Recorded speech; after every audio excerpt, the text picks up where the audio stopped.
Have you ever stood at a British sink, one hand under scalding water, the other under ice, and called it the old world's way? It was not a style, it was a rule.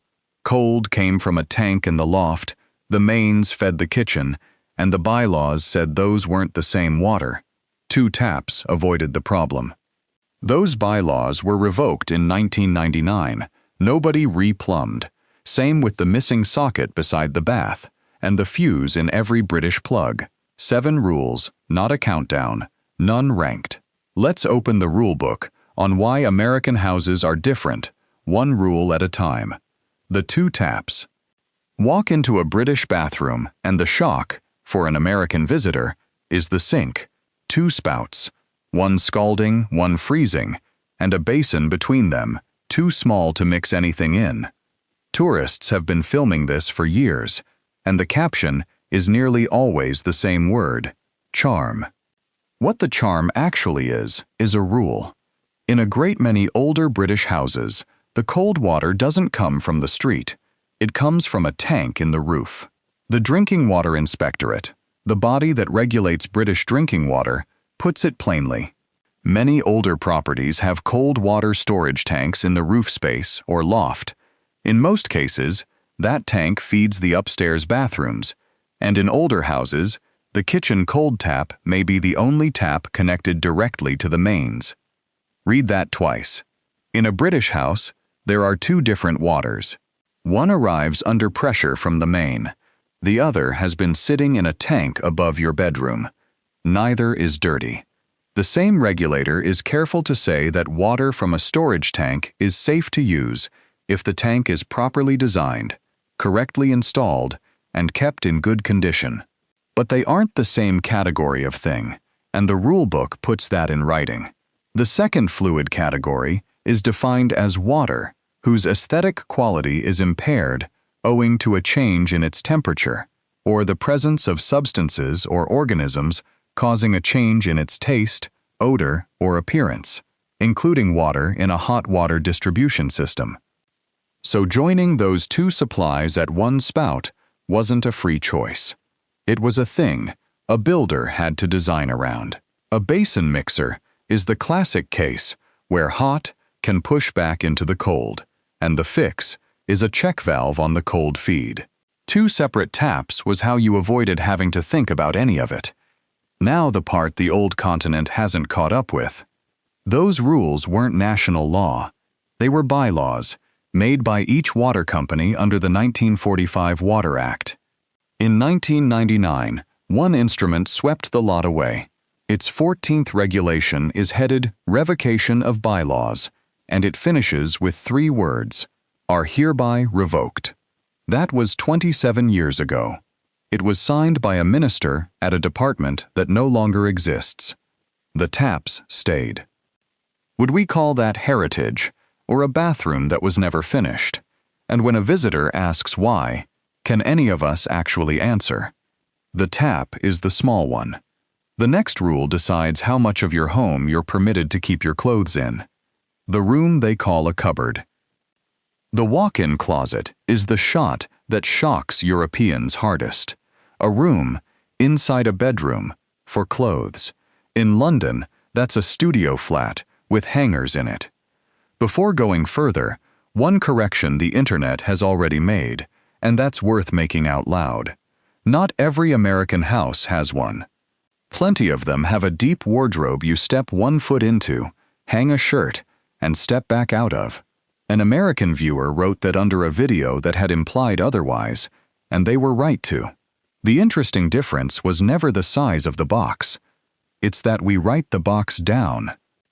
The nationally described space standard, published by the Housing Department in 2015, sets out how much room a new home must contain, in square meters, by the number of people expected to sleep in it. A 1-bedroom, 1-person, single-story home, 39 square meters, or 37 if it has a shower room instead of a bathroom. Built-in storage inside that home, 1 square meter. 2 bedrooms gets 2. 3 bedrooms, 2.5. 4 bedrooms, 3. And half of that first square meter isn't yours. The standard says built-in storage includes an allowance of half a square meter for fixed equipment, the boiler or the hot water cylinder. Half a square meter, for a person, for everything they own.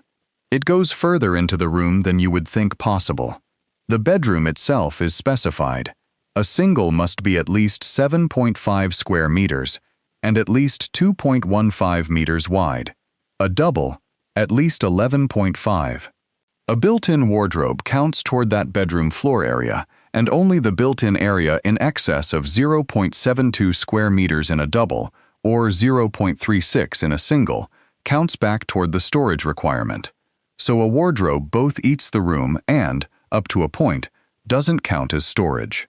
Ceilings are specified too, at least 2.3 meters, across at least 75% of the floor area. This is a continent that has decided, on paper, in advance, how many square meters of possessions a citizen is expected to have. Be fair to the thing itself. The standard applies where a council has adopted it in its local plan, and the document says its bedroom and storage requirements have no other statutory meaning or use. It's not a criminal offense to own more coats. In America, the closet was an accident of cheap land. In Britain, it is a signature on a form. The same rulebook that decides the size of your cupboard decides what your price tag is allowed to say. The price on the label. There's a moment in almost every American shopping video where the visitor goes quiet at the till. The number on the shelf and the number on the receipt are different numbers. In the video that prompted this one, a man asked the same question 3 different ways. Are you meant to add the tax as you go? Does each state have a different tax? He said he had no idea. Nobody answered him. So here's the answer, and it starts on our side of the water. In Europe, the label is required to be the final number. Europe's pricing directive, the one that governs what a price tag is allowed to say, defines the term in a single sentence. Selling price shall mean the final price for a unit of the product, or a given quantity of the product, including VAT and all other taxes. Unit price is defined the same way, down to the kilogram and the liter. That is a good rule. It is genuinely more pleasant to shop under. Hold on to that, because it matters in a minute. America has no equivalent, and the reason isn't laziness. There's no national sales tax to include. Sales tax in the United States is a power held by the states, which means there's no single number a printer could put on a label that would be true in 2 places at once. And some states don't run one at all. Delaware taxes the business instead. Its own division of revenue explains that the gross receipts tax is levied on the seller of goods or services, rather than on the consumer, at rates running from about 0.1% to about 2%, depending on what the business does, and higher still on fuel. It's not a gentler tax. The state is explicit that there are no deductions allowed for the cost of goods sold, material or labor costs, interest, discounts, delivery, or any other expense. A Delaware shop pays on everything that comes through the door, and then decides for itself how much of that ends up in the price you see. Which is the quiet thing about a tax-inclusive label. It doesn't mean you weren't charged. It means the charging happened somewhere you weren't shown. Europe made a rule about what you're allowed to see. America left an argument running in public about who is paying, and in most states, it prints that argument on your receipt every time you buy a sandwich. One of those is more comfortable to live with, and the other is more honest about what it's doing. And those 2 things aren't the same virtue at all. And when we last saw the tax broken out at the foot of a European receipt, did any of us read it, or had the label already made it somebody else's problem? The rulebook doesn't stop at the front door, and this is the place it gets something right. The pills behind the counter. The shelf of painkillers is the shock British visitors film most often. Bottles the size of a jam jar, out in the open, next to the batteries. The usual reading is that Britain treats adults like children. Here is the British rule, and this is the one place where the old continent is straightforwardly right. Before 1998, A British pharmacy could sell you a pack of 100 tablets of paracetamol, the drug Americans buy as Tylenol. A petrol station could sell you 24. There was no limit on how many packs you could buy at once. In September 1998, the law restricted pack sizes to 32 tablets from a pharmacy, although more can be sold at the pharmacist's discretion, and 16 tablets from a non-pharmacy outlet. The reasoning wasn't that adults can't be trusted, it was that a great many overdoses aren't planned, and the size of the packet in the cupboard at 3 in the morning isn't a neutral detail. Then the researchers went and measured it, which is the part that should stop you. Suicide deaths from paracetamol and aspirin fell by 22% in the year after the legislation, and the fall held through the next 2. Liver unit admissions and transplants for paracetamol-induced liver damage came down by around 30% over 4 years. And across the 11 years following the legislation, the University of Oxford's Centre for Suicide Research estimates 765 fewer suicide and open verdict deaths from paracetamol poisoning, a reduction of 43%.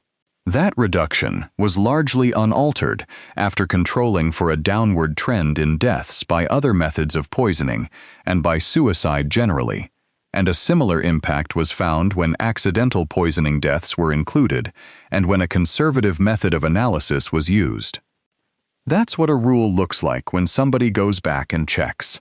It was written, it was dated, it was measured against the alternative, and the finding held when the people who wanted it to be true tried to break it themselves. Now the objection. Europe is steeped in tradition, somebody will write underneath this, and change happens more slowly here. That's the defense. This is where it dies. Nothing about 1998 was slow. Britain identified a hazard, wrote a rule, and over the 11 years that followed, the estimate is 765 fewer deaths from that one cause. Which is exactly why the dead ones are indefensible. A country that can do this isn't a country that can't update its plumbing. It's a country that updated the rules it was looking at. 765 fewer deaths across 11 years.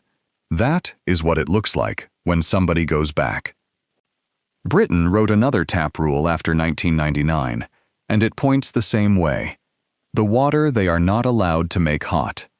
If the 2 tap sink were really a story about a country that can't change its plumbing, it would end there. It doesn't. In 2010, the building regulations capped the hot water reaching a bath at 48 degrees Celsius. It applies to new homes, including those formed by a material change of use, and the way you comply is a thermostatic mixing valve that fails safe above 48 and can't be easily altered by whoever lives there. That version of the rulebook came into force in April 2010. 2 facts, 11 years apart, in the same country. Britain has been writing detailed, thoughtful, specific rules about water temperature at the tap in living memory. It capped the bath. It specified the valve. It specified that the valve must fail in the safe direction. It specified that the resident must not be able to override it. The boundary was drawn with enormous precision. Not every tap in the house. The bath, where a small child can be lowered into standing water. Not every home in the country either. New homes, and homes formed by a material change of use. Britain wrote a rule that reaches forward and declined to make it reach back. That is a defensible choice on its own terms. Retrofitting a valve into every existing home in the country is a different proposition from specifying one in a house that hasn't been built yet. But set it against the sink. The rule that shaped the sink also only ever reached forward.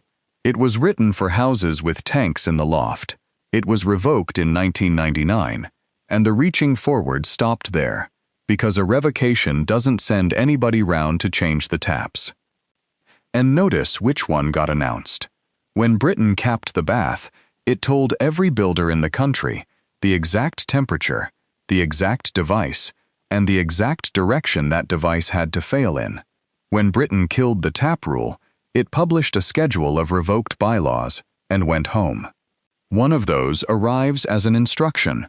The other arrives as an absence, and an absence has nobody to deliver it to. That is the shock hiding in all of this. Not that the rules were bad, that the country is far better at starting them than at noticing when one has already ended. Not a continent that cannot change, a continent that changes only what is in front of it, and we have never once gone back. Name the thing in your own kitchen you have never questioned. One rule, one object, 5 times. The next one is where all 5 come from. The fuse inside every British plug. Pick up a British plug. It's enormous, it's heavy, 3 rectangular pins, and it hurts more than any other household object when you stand on it. Inside it, under a plastic cover, there's a fuse. Americans don't have this. It spread wherever Britain wrote the wiring rules, to Ireland and Singapore, and Hong Kong and the Gulf, and essentially nowhere else. It exists because of a meeting in June 1942. Britain was in the middle of a war, and the Minister of Works and Planning, Lord Reith, convened a committee at the Institution of Electrical Engineers. Its purpose was written down at the time: securing a comprehensive and coordinated review of building techniques for the guidance of those who would be responsible for the direction and organization of building after the war. They knew the country would have to be rebuilt. They started designing the rebuild while the bombs were still falling. The committee met 22 times between 1942 and 1944 and published Post-War Building Study No. 11 in January 1944. The engineers' own account of what happened next was written up decades later by their institution. It was realized that a post-war Britain would continue to suffer from a massive shortage of raw materials, and the ring circuit with single-pole fusing was estimated to save approximately 25% compared with pre-war regulations. That decision has exactly one exit. Before the war, a British socket got its own fuse, and you controlled how much current an appliance could draw by giving it a physically different-sized plug. The ring circuit throws that away. One circuit now loops around the house, feeding what the ministry's own pamphlet called an unlimited number of standard socket outlets, and it's rated for the whole ring, not for the thin flecks on a table lamp, which leaves a lamp cord hanging off a circuit that could push far more current through it than it can survive. So the protection has to move. If the circuit won't protect the appliance, the plug must. The final decision, as the engineers record it, was a 3-kilowatt socket at 230 volts and 13 amps, with fused plugs, introduced in 1947.